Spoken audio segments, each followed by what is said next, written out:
سلام خدمت دوستای عزیز. امروز دو تا کلاهبرداری شنیدم، گفتم شما رو در جریان بذارم، از این تجربه استفاده کنید، خدایی نکرده برای شما پیش نیاد. مورد اول در رابطه با چک‌های بین بانکی و چک‌های رمزدار در معاملات خودرو.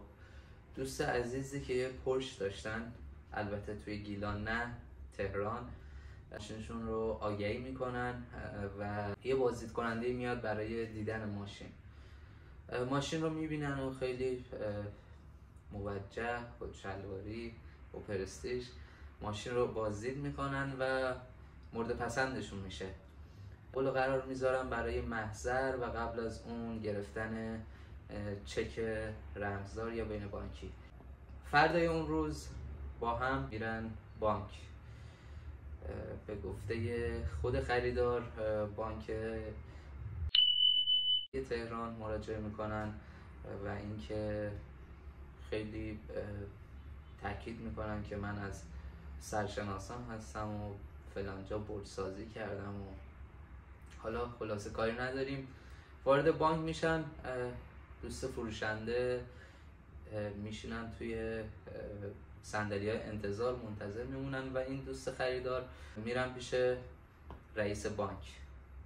خوشو بشو اول پرسی و رئیس بانک بلند میشن براشون، میرن یه دوری تو محوطه بانک میزنن و چند تا جا رو نشونشون میدن و یک نفر دیگه با یه دفتری میاد پیش این دوستمون و میگه که شماره ملی و اسم و مشخصات رو بفرمایید، چون شما جزء مشتریای ویژه هستین ما همینجا اومدیم که شما مزاحم شما نشیم که تا پشت باجه تشریف بیارید برای دادن اطلاعات. همونجا مشخصات کد ملی رو دریافت میکنن، تو دفتر مینویسن، امضاشو میگیرن.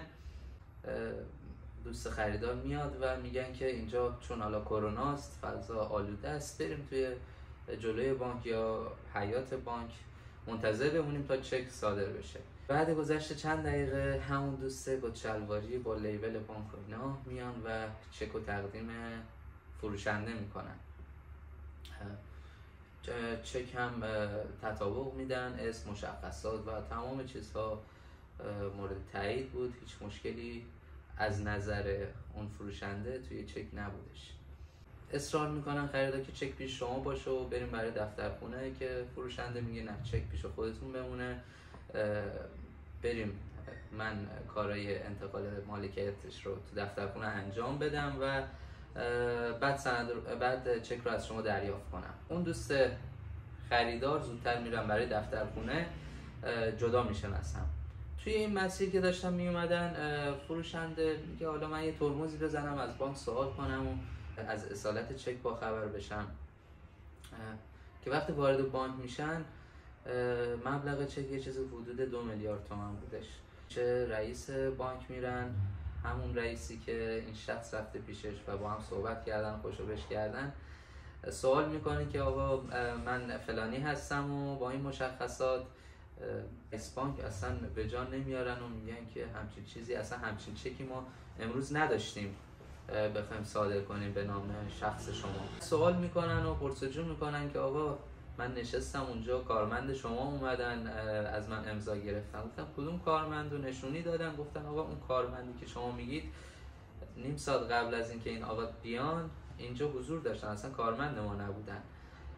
و اینکه اون شخصی هم که اومدن که من باهاشون پشو بش کردم و محیط رو نشون دادم بهشون، خودشون رو به عنوان یکی از کارمندان بهداشت جا زدن و اومدن برای بازدید از بانک که از الکل و ماسک استفاده میکنن. منم بردم نشونشون دادم که ما توی تمام باجه از الکل و ماسک استفاده میکنیم و مشکلی نیست.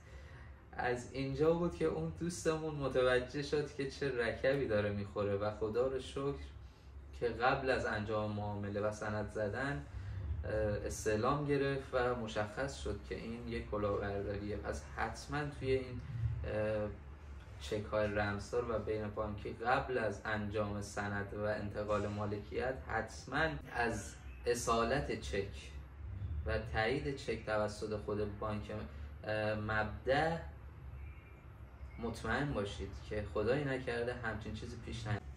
مرسی.